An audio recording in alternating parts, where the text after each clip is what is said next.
Welcome to our weekly meditation as we've entered the second half of the year, I guess, into the month of July. And I felt a couple of things. I thought there was enough around that idea of hope to continue with that a bit more. And then I was reminded that in the Methodist Church, of which I'm a member, it's a new Methodist year, starts with the summer conference, and the new president of the Methodist Connection is a minister called the Reverend Mark Slaney, who I knew when he was in Preston. In fact, he officiated at my wedding back in 2017. And he said in his presidential address, he said, if you take nothing else from my address but this, God is love, you are loved, you are enough. So, if you take nothing else from tonight's meditation, God is love, you are loved, you are enough. So with those words of comfort and reassurance, we come into the room. We've come in physically, let's come into the room mentally, emotionally, spiritually. Noticing where we are, noticing where we're sitting, noticing our points of connection. We close our eyes or lower the gaze, or use the screen, and just take those 2 deep cleansing breaths in through the nose and back out through the mouth.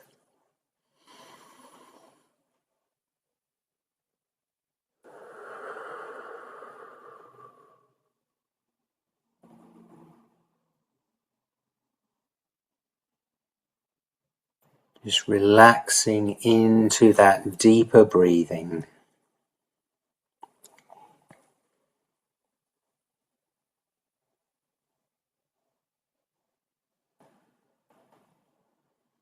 Almost, dare I say, luxuriating in the sensations, the relaxation that this brings, the release.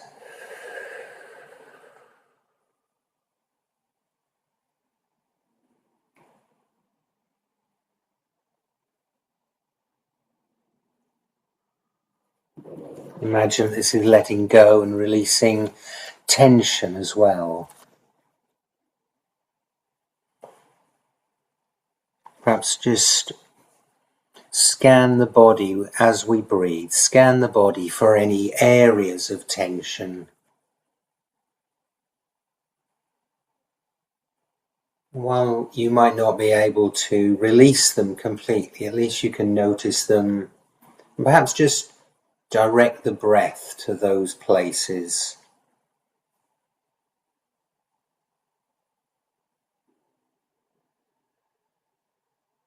Imagine the breath caressing those tight, those sore, those tired areas.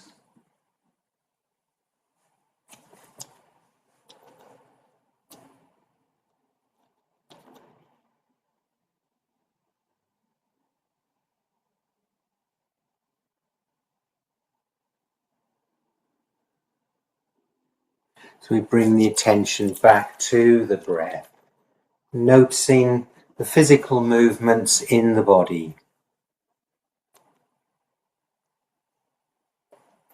The rise and fall of the abdomen and the chest.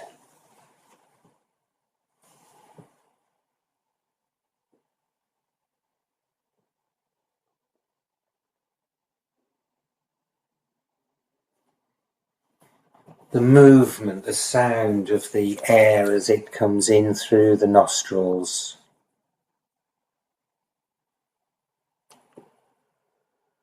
And as it leaves through the mouth.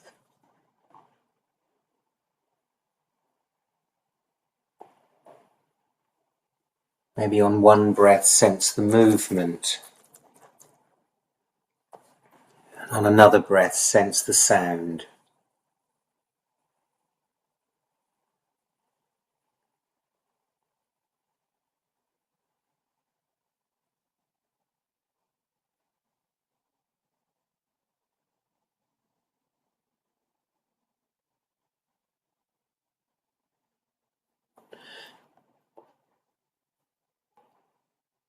And as we've used the breath, the out breath to let go, to relax,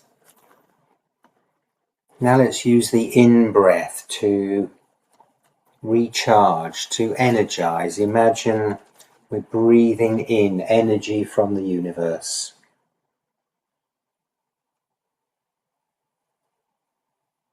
You might want to think of the phrase, the breath of God.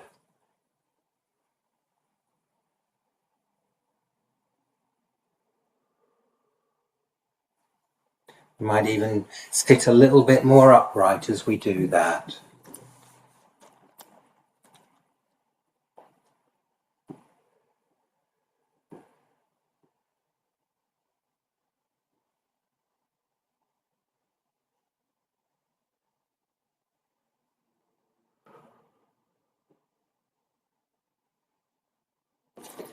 And now imagine that that breath is going to a deeper place within, away from the incessant mind, the worrying about what to do next or what hasn't been done.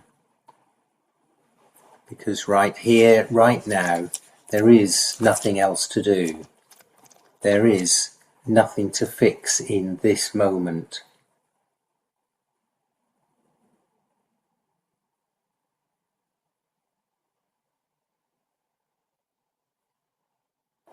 To allow the imagination to take us to that quiet inner place,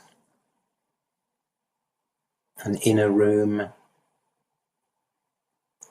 down a flight of stairs, perhaps along a corridor, maybe to a garden in a courtyard.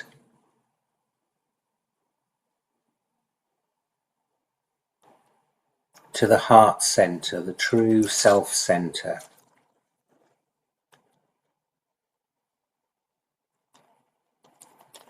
Or it might be a favorite place in nature.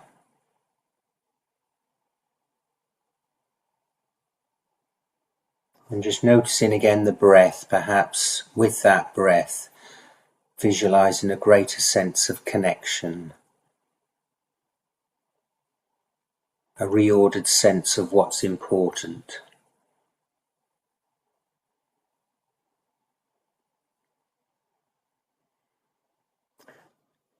When talking about hope, one of Richard Rohr's colleagues talked about the ebbs and flows of time in the current world context and how we've gone through all of these different phases within the course of our generation and generations past. He says you have to start by finding a routine that is true and meaningful for you. Deep hope can't be suppressed by bad circumstances. Hope transcends the conditions of your circumstances.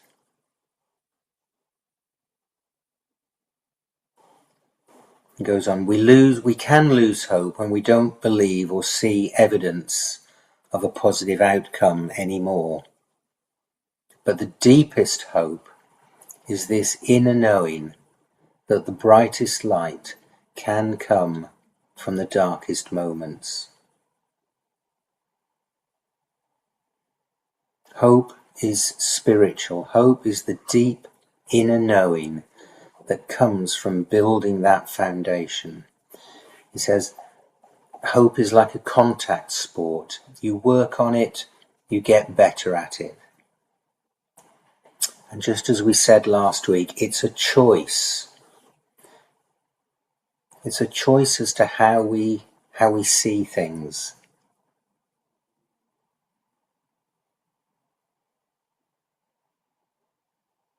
So now as we breathe, perhaps start to think about anything that we need to that we might look at differently, where we can choose to dwell in hope rather than despair.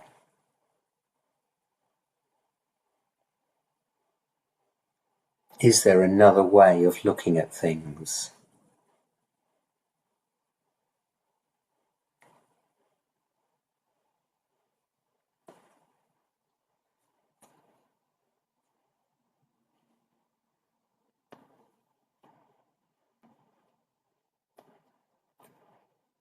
Another activist, Mariame Kaba, talking about that idea of hope as a choice. She talks about hope as a discipline.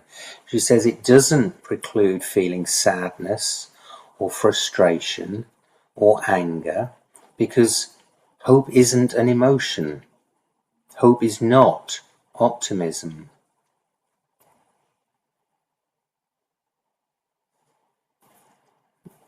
The idea of hope as a discipline is something she picked up from a nun many years ago. She went on, in the world we live in, it's easy to feel a sense of hopelessness, that nothing is going to change ever. I just choose differently. I choose to think a different way, and I choose to act in a different way. I choose to trust people until they prove themselves untrustworthy.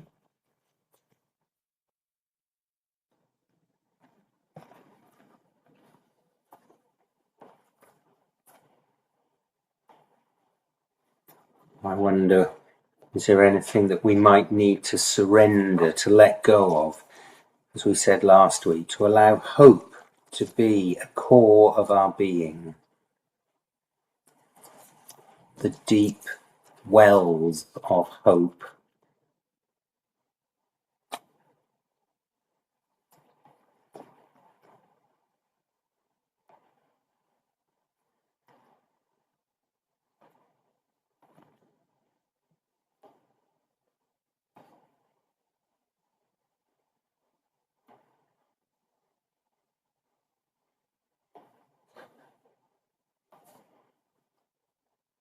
Hope perhaps being an attribute of the divine, and in connecting there we are able to choose to live in hope despite the evidence around us.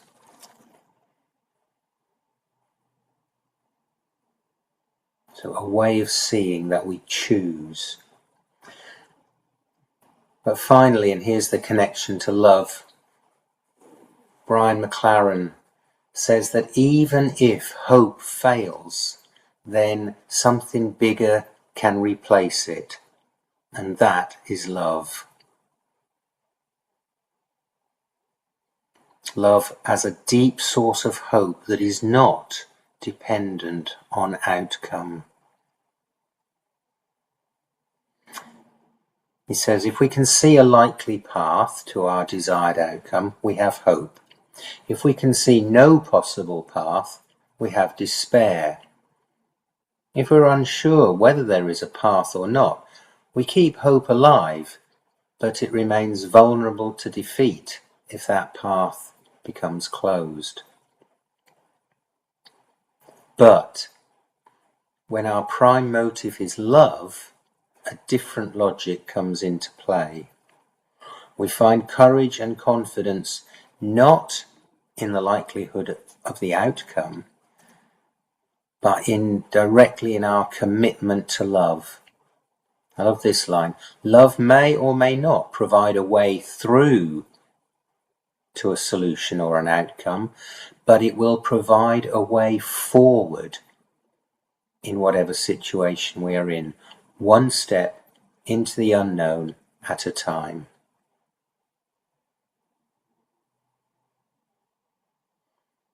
So even if we lose hope for a good outcome, we need not lose hope of being good people, as we are able, courageous, wise, kind, loving, in defiance of all that is bad around us.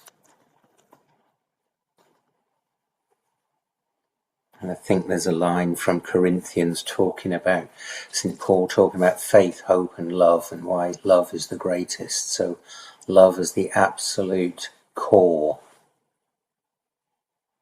which we can draw on even if we can't see that outcome that gives us hope. God is love. You are loved. You are enough. And so with those thoughts we go to our longer silence and music from Salt of the Sound.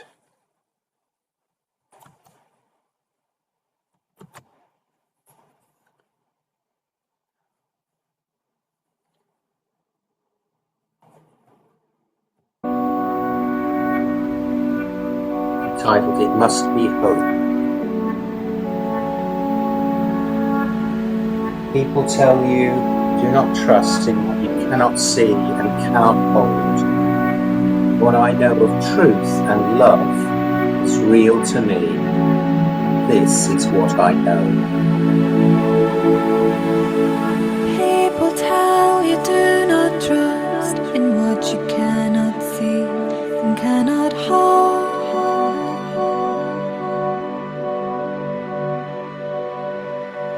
But what I know of truth and love is real to me, and this is what I know.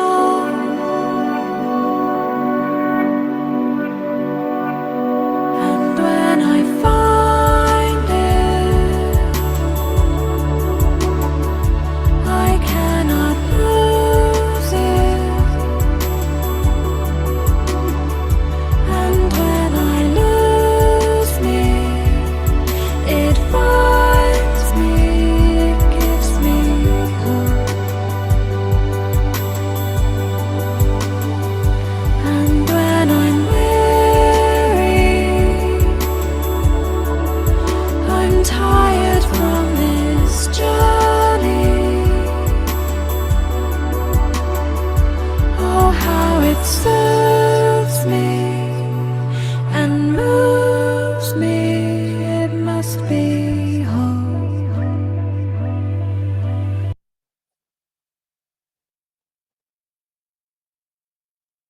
When I find it, I cannot lose it. And when I lose me, it finds me. It gives me hope. And so to our silence with those words, or the words of Mark Slaney, words on the screen, or simply using your breathing to stay in that quiet inner space, or your own meditation on hope and love.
gently come out of our silence. It takes a lot to just let go and trust in things unknown and things unseen.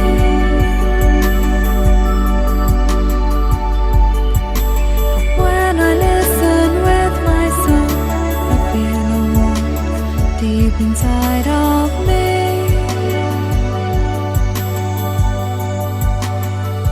And when I find it,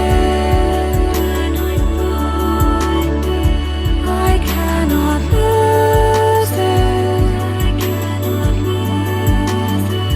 And when I lose me, it finds me, it gives me hope. And when I'm weary, I'm tired from this journey. Oh, how it soothes me and moves me. It must be hope. And when I find it, I cannot lose it.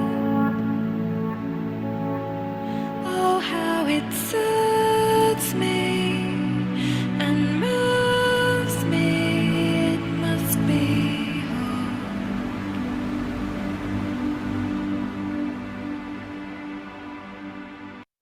Moving on finally to connect that to love. Hold me close, let your love surround me. Bring me near, draw me to your side. And as I wait, I'll rise up like the eagle and I will soar with you. Your spirit leads me on in the power of your love.